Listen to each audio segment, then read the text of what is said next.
요즘 올림픽이다, 또 대선이다 해서 많이 어지럽고 시끄럽고 분주한 대한민국입니다. 분주한 사회를 우리가 살아가고 있습니다. 그럴 때일수록 우리가 무엇이 옳고 그른지, 무엇이 선하고 악한 것인지, 무엇이 하나님의 뜻 가운데 우리가 순종하는 것인지 말씀을 통해서 살펴봐야 될 줄 압니다. 오늘 마리아에게 와서 예수께서 하신 일 본 많은 유대인들이 예수님을 믿게 되었습니다. 나사로가 다시 살아나는 그 장면을 보고 냄새가 나는 그 시체였던 나사로가 깨끗한 몸으로 살아나서 이렇게 다니는 모습을 보고 수많은 사람들이 믿었겠죠. 도대체 이제는 부인할 수 없는, 저분은 진짜 메시아구나, 생명의 주님이구나, 그거를 깨달았을 겁니다. 그 표적 앞에 누구도 예수님이 하나님께서 보내신 사람인 것을 부인할 수 없었어요. 근데 그 장면을 목도한 수많은 사람들이 믿었는데 그 중에 어떤 사람들이 있었어요? 그 사실을 누구에게 알려요? 바리새인들에게 가서 예수께서 하신 일을 알렸습니다. 이 의도가 좋은 의도였겠습니까? 나쁜 의도였겠습니까? 당연히 나쁜 의도죠. 믿었으나 그 다음 뭐예요? 역접이에요. 역접 관계. 다음 문장과 역접이에요. 역접. 문법적으로 나쁜 의도를 알린 거예요. 그렇게 정말 대단한 기적이 일어났고, 눈을 뜨고도 볼 수 없는 그 이적을 하는 가운데서도 그 가운데 그 사실을 인정하고 받아들이고 믿음으로 나가는 게 아니고 오히려 더 크게 대적하는 무리들이 있었다는 겁니다. 이들은 예수님을 보면서 믿어야 될 분이 아니고 자신들의 힘과 권력에 대항하는 경쟁자로 보았습니다. 바로 무엇을 소집합니까? 공회를 모으죠. 대제사장과 공회를 바리새인들한테 알렸는데 대제사장이 공회를 소집했어요. 그죠? 원래 바리새인들은 부활을 믿습니다. 천사도 믿고 사후세계도 믿어요. 영적인 사람들이라고 스스로 생각하고 경건한 사람이라고 생각합니다. 반대로 제사장 무리들, 이들은 부활을 믿지 않습니다. 영적인 세계도 없습니다. 극히 세속적인 사람입니다. 그래서 평소에는 우리나라 야당이랑 여당처럼 서로 싸워요. 겉으로는 싸워요. 그런데 어때요? 어떻게 됐어요? 예수님의 그 소식을 듣자마자 한편이 되었어요. 지금 돌아가셨는데 존경했던 어떤 분이 그런 이야기를 했어요. 우리 지구인들끼리 자기의 이익을 위해서 싸우다가 외계인이 쳐들어오면 어떻게 해야 되느냐. 그러면서 당연히 지구인끼리 힘을 합쳐서 싸워야지 라는 말을 남겼습니다. 뭐예요? 이 바리새인들과 대제사장은요, 지구인이에요. 스스로. 예수님이 외계인인 거예요. 외계인인 예수님이 쳐들어와서 서로 싸우다가 외계인 예수님을 쫓아내기 위해서 힘을 합친 겁니다. 여러분, 사실 누가 외계인이에요? 바리새인과 서기관들, 대제사장들을 보고 예수님께서 뭐라고 하셨어요? 너희들은 마귀에게서 났고 너희 아버지는 거짓의 아비인 사탄이고, 그렇게 말씀하셨죠. 외계인은 원래 이들이에요. 식스센스죠. 반전이죠. 원래 그들이 외계인인데 이 권력의 찌들은, 기득권의 찌들은 자기들이 외계인이에요. 원래 주인은 누구예요? 예수님이죠. 예수님이 태초에 하나님과 함께 계셨고, 그렇죠? 말씀이신 하나님으로서, 성자로서 그 창조에 참여하셨어요. 이 땅은 누구의 소유예요? 누구의 소유예요?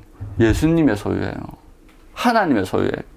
성자 예수 그리스도께서 말씀으로서 친히 이 땅을 창조하시고 자신의 소유로 삼았단 말이에요. 원래 주인이 온 거예요. 복음서에도 그 비유가 많이 나오죠. 그죠? 다른 복음서에 비유가 많이 나옵니다. 포도원의 주인이란 말이에요. 주인이 왔는데 외계인들이 주인을 죽이려고 합니다. 여러분, 바리새인들이 뭐의 전문가예요? 말씀의 전문가예요. 그렇죠? 이들이 창세기의 이야기를 듣고 출애굽기의 이야기를 듣고 연구했을 겁니다. 창세기에 무슨 이야기가 나오죠? 아브라함이 택함 받는 장면이 나옵니다. 아브라함이 택함 받은 이유가 뭐예요? 하나님이 아브라함 족속을 택한 이유가 뭐였어요? 너희들이 세상에서 가장 작고 보잘것없는 민족이기 때문에, 가장 연약한 민족이기 때문에 하나님 택하신 거예요. 강하고 멋지고 훌륭한 민족이 택한 게 아니고 가장 찌질해서 택하셨단 말이에요. 하나님이 그렇게 모세를 통해서 말씀하셨단 말이에요. 그들을 구원하셨어요. 그리고 출애굽기 내용이 뭐예요? 그 강대한, 그 당시 그 지역에 패권을 가지고 있던 이집트, 제국 이집트에서 노예로 신음하던 그 이스라엘 백성들을 구제해 주셨잖아요. 구원해 주셨잖아요. 그렇죠? 자신들의 힘이 아니고 하나님의 온전히 하나님의 능력으로 구원하신 역사를 들었을 거예요. 수많은 구원은 역사를 들었을 거예요. 그런데 예수님을 두려워하면서, 예수님을 외계인으로 생각하면서 이들이 핑계대는 이유가 뭐예요? 오늘 말씀해 보면은 48절에 만일 그를 이대로 두면 모든 사람이 그를 믿을 것이요, 그리고 로마인들이 와서 우리 땅과 민족을 빼앗아 가리라 하니, 만약에 정말로 예수님을 통해서 하나가 되고 이스라엘 민족들이 하나님을 향해 정말로 정결하게 되고 하나님이 그들을 돕기 시작한다면, 여러분, 로마가 문제겠습니까? 그렇죠? 노예의 신분에서 해방시켜주고 바다를 갈라서 자신의 백성을 인도하시는 하나님이 예수 그리스도를 통해서 구원하시겠다고 하면, 로마가 아니고 로마의 할아버지도, 로마가 두 개 덤벼들어도 승리하시고 구원하시겠죠. 믿음이 없는 거예요. 핑계일 뿐인 거예요. 핑계는 그럴듯해요. 민족을 위하는 것 같아요. 여러분, 우리나라 역사를 보세요. 우리나라 역사, 정치를 보세요. 어때요? 엄청 국민을 생각하는 것 같아요. 그런데 어떻습니까? 아니죠. 실상은 아닙니다. 독립운동을 누가 했어요? 민중들이 했어요. 백성들이 때때로 나타나서 의병을 조직하고 몸으로 부딪혀서 지켜낸 나라입니다. 여러분, 우리들이 깨어 있어야 돼요. 특별히 이 시대에 하나님의 교회가, 그리스도의 백성들이, 예수 그리스도의 백성들이 깨어서 기도해야 됩니다. 나라를 생각하는 것 같아요. 민족을 생각하는 것 같아요. 그런데 사실은 뭘 생각해요? 예수 그리스도를, 진짜 주인을 밀어내서 영구히 자신들의 기득권을 가질 생각에 혈안이 되어져 있어요. 만약에 이들이 성경을 알고 성경을 믿었다면, 그리고 예수 그리스도께서 하시는 일들이 어떤 일들이었습니까? 백성들을 생각하고 병을 치유해 주시고, 가난한 자들에게, 배고픈 자들에게 양식을 주시고, 귀신 들린 자를 자유케 하시고, 그 모습을 봤다면, 아, 이건 진짜 선지자, 진짜 메시아, 진짜 하나님의 아들이구나 믿었다면 당연히 예수 그리스도를 따랐어야 돼요. 이들은 믿음이 없는 거예요. 그 사람의 말이 아니라 그 사람들의 행동, 그 사람들이 하는 그 모습을 보면은 그 사람이 어떤 사람인지 알 수 있어요. 그래서 깨어 있어야 돼요. 속지 않아야 돼요. 여러분, 브라질이 한때, 지금은 나락으로 떨어졌지만 브라질이 한때 중국과 경쟁할 정도로 굉장한 발전을 시작했던 적이 있습니다. 브라질 2003년도에 룰라라는 사람이 등장합니다. 룰라. 이 사람은 빈농의 아들로 태어나서 정말 극심한 가난 때문에 초등학교 때부터 금속 공장에 다니면서 일을 합니다. 손가락도 잃고 어린 나이에 그러면서 사회운동에 뛰어듭니다. 노동당을 창설하고 나중에 2003년도에 대통령이 되죠.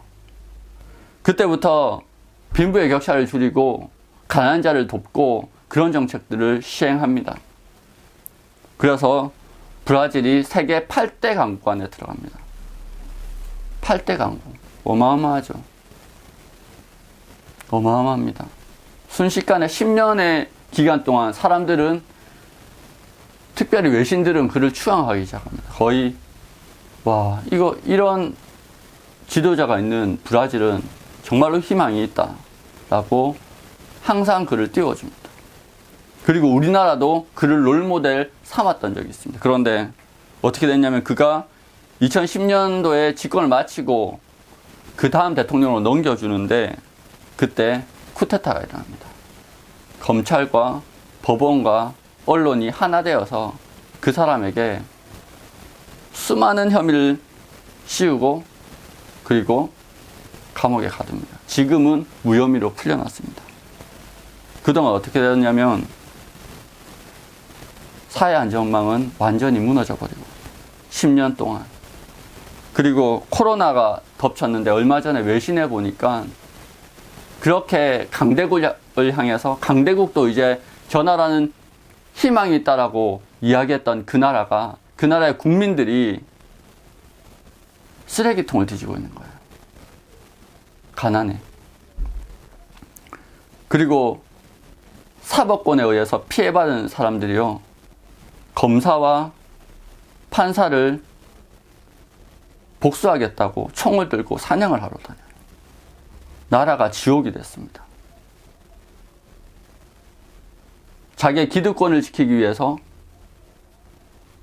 백성들은 돌아보지 않고, 자신의 권력을 위해서 사람들을 돌아보지 않는 그 결과는 나라가 망하는 것이었습니다. 국제 인권 단체에서 조사한 수치에 따르면 이 정도의 치안은 내전국과 다를 바가 없다라고 진단했습니다. 조금만 인터넷을 들여다보면 그 비참함을 어렵지 않게 알 수 있습니다. 여러분, 세상의 권력자들은 믿을 게 없습니다. 아무리 감언 이설로 우리를 꼬드겨도 우리는 그리스도의 말씀 앞에서 무엇이 옳고 무엇이 그린지를 분별해야 됩니다. 가장 예수 그리스도를 닮은 자가 누군지, 가장 하나님의 공의에 맞게 사람들을 생각하는 자가 누군지 분별해야 됩니다. 그러나 유심히 바라보지 않으면 잘 보이지 않습니다. 깨어 있어야 됩니다. 기도해야 됩니다. 깨어 있지 못하면 나라가 힘들어집니다. 많은 사람들이 권력에 집착합니다. 어떤 사람은 자신들이 사랑하는 사람들을 위해서, 헌신하기 위해서 그 힘을 사용하지만, 어떤 사람은 자신의 힘을 지키기 위해서 그것을 갈구합니다. 그것을 깨달아야 됩니다. 예수가 병든 자를 고치고 귀신을 쫓아내고 배고픈 자들에게 양식을 주고 하나님의 백성을 돌보고 하나님의 복음을 전하는 그때, 하나님의 일을 하는 그때 사람들이 흔들리기 시작합니다. 무엇에? 여론에. 여러분, 여론은 진실이 아닙니다. 진리가 아닙니다. 하나님의 말씀만이 진리입니다. 하나님의 말씀에 비추어서 우리는 세상을 바라봐야 됩니다.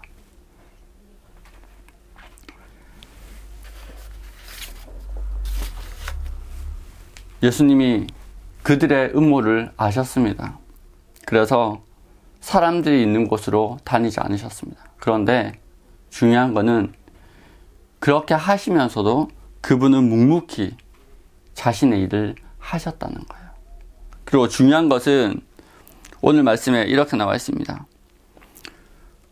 51절에 이 말은 스스로 함이 아니요 그 해의 대제사장이므로 예수께서 그 민족을 위하시고 또 그 민족만 위할 뿐 아니라 흩어진 하나님의 자녀를 모아 하나가 되게 하기 위하여 죽으실 것을 미리 말함이로라. 여러분, 분명히 대제사장 가야바는 자신의 이익을 위해서 이렇게 이야기했어요. 그렇죠? 그런데 성경은 뭐라고 해석합니까? 예수께서 그 민족을 위하시고 또 그 민족만 위할 뿐 아니라 흩어진 하나님의 자녀를 모아 하나가 되게 하기 위하여 죽으실 것을 미리 말합니다. 그들의 예수의 살해 계획도 하나님의 뜻에 있었다는 거예요. 그들은 예수님을 자신의 힘으로 죽이면 끝날 줄 알았어요. 근데 예수님은 어떻게 하나님의 백성의 왕의 자리에 등극하십니까? 어떻게 하나님의 왕의 자리에, 하나님의 백성의 왕의 자리에, 왕좌에 등극하십니까? 십자가를 통해서 등극하시죠. 성경을 보면 뭐라고 그래요? 자기의 피값으로 그 백성들을 사서 하나님 앞에 드리고, 그리고 그 왕좌에 오르셨다라고 이야기합니다. 주님은 십자가를 통해서 왕위에 오르셨습니다. 그들이 준비한 십자가는 사실 하나님의 아들 예수 그리스도의 대관식을 준비하는 자리였습니다. 십자가를 통해서 그들의 백성을 통으로, 나라 통째로 다 사셨어요. 그래서 자기 소유로 만드셨습니다. 그렇게 왕의 자리에 등극하십니다. 그들의 악한 계획조차 하나님의 뜻을 비껴날 수 없었습니다. 자신의 권력을 향한 추구가 하나님을 막지 못했습니다. 주님은 그것마저 사용하시고 그분의 뜻을 이루셨습니다. 예수님의 십자가가 어떤 역할을 했습니까? 골로새서 2장 13절 14절 보면 이렇게 이야기합니다. 우리를 거스르고 불리하게 하는 법정문으로 쓴 증서를 지우시고 제하여 버리사 십자가에 못 박으시고 통치자들과 권세를 무력화하여, 뭐예요? 통치자와 권세를 무력화했습니다. 드러내셔서 그들의 존재를 드러내셔서 이들이 얼마나 악하고 더럽고 하나님의 심판받아야 될 자들인지 드러내셔서 그들을 무력화하셨습니다. 오히려 예수님을 죽인다라고 했는데 사실은 누가 죽은 거예요? 권력이 죽은 거예요. 구경거리로 삼으시고 십자가로 그들을 이기셨느니라. 골로새서 2장 13절 14절 말씀입니다. 그들이 십자가를 통해서 예수 그리스도를 죽이려고 했는데 사실은 그 권력의 종말을 십자가를 통해서 가져왔다는 거예요. 그들의 도모는 오히려 그들의 민낯을 드러내고 수치를 당하게 만듭니다. 하나님의 지혜와 사랑을 드러냅니다. 그래서 진짜 사람들이 무엇을 믿어야 될지 가르쳐주는 게 예수 그리스도의 십자가입니다. 바리새인들과 대제사장은 백성들을 위하는 척 호도해서 야, 예수 그리스도를 죽이지 않으면 로마가 우리나라를 망하게 할 거야 라는 가짜뉴스를 흘려서 예수를 죽게 만듭니다. 그런데 나중에 어떻게 돼요? 예수 그리스도를 죽인 그 예루살렘이 AD 72년 로마의 발길에, 로마의 말바꿈에 완전히 무너져 버립니다. 돌 위에 돌 하나도 남지 않고. 오히려 예수 그리스도를 쫓아서 온 세계로 퍼졌던 그리스도인들 있잖아요. 예루살렘에 있던 예루살렘 교회가 다 흩어지잖아요. 하나님이 치셔서, 하나님이 치신 거예요. 그거는 하나님의 섭리 아래 흩어지라고. 예루살렘 교회는 다 흩어졌어요. 그래서 어때요? 살았어요. 그게 하나님의 섭리예요. 핍박받아서 죽는 것 같지만 오히려 멸망을 피했어요. 십자가를 통해서 죽은 것 같았는데 오히려 권력자들의 속을 드러내서 구경거리로 삼는 수치를 주셨어요, 주님이. 여러분, 우리가 주님의 말씀을 붙들고 주님의 뜻이, 여러분, 우리가 주기도문을 외우잖아요. 우리의 주기도문의 핵심이 뭐예요? 하늘에서 하나님의 뜻이 이루어진 것처럼 땅에서도 이루어지기를 기도합니다. 하늘에서 하나님의 공의가 이루어진 것처럼 이 땅에도 하나님의 공의가 이루어지기를 기도합니다. 그렇게 기도합니다. 그리고 그렇게 살아가기를 소망합니다. 그것이 우리가 해야 될 하나님 앞에 올려드릴 순종인 줄 믿습니다. 아멘. 만약 그렇게 기도하는 자라면, 그리고 그렇게 살아가고 그렇게 순종하는 자라면 두려워할 필요 없습니다. 하나님은 우리가 다른 사람들의 보기에 위기로 보일 때도 오히려 승리를 준비하고 계십니다. 우리 흔히 어떻게 이야기해요? 십자가는 뭐요?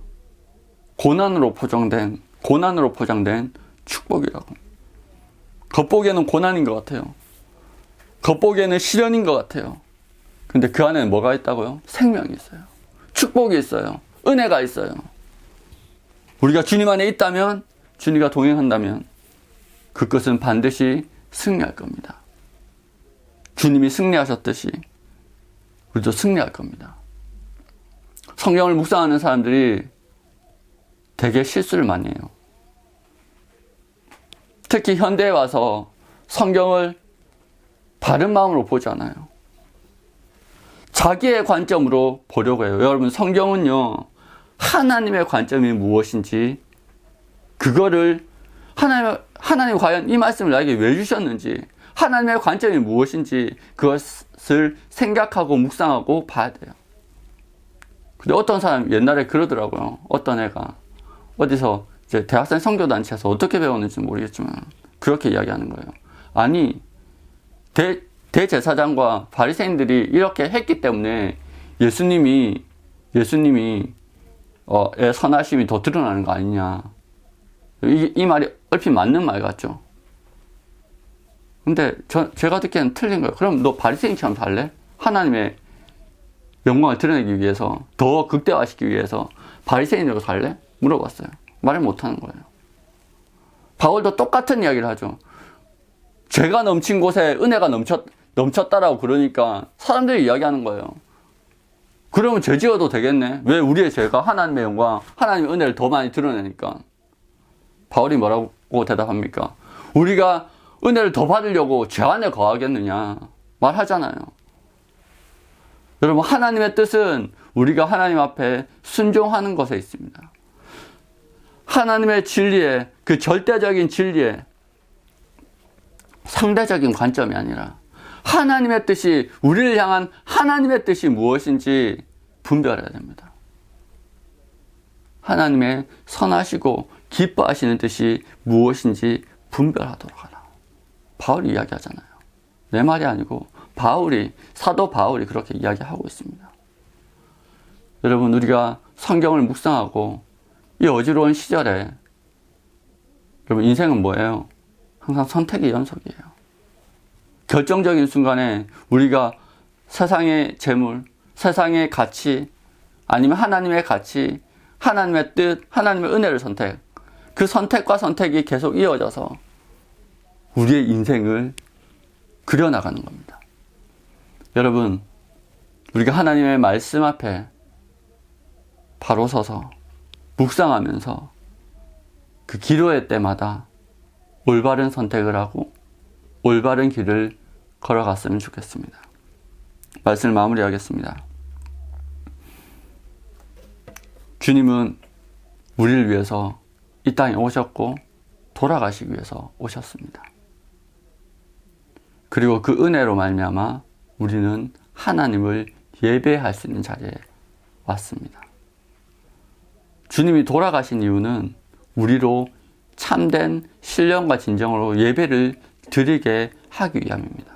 그리고 예배의 목적은 하나님과 교제고, 그 교제의 목적은 우리가 하나님을 본받는 것입니다.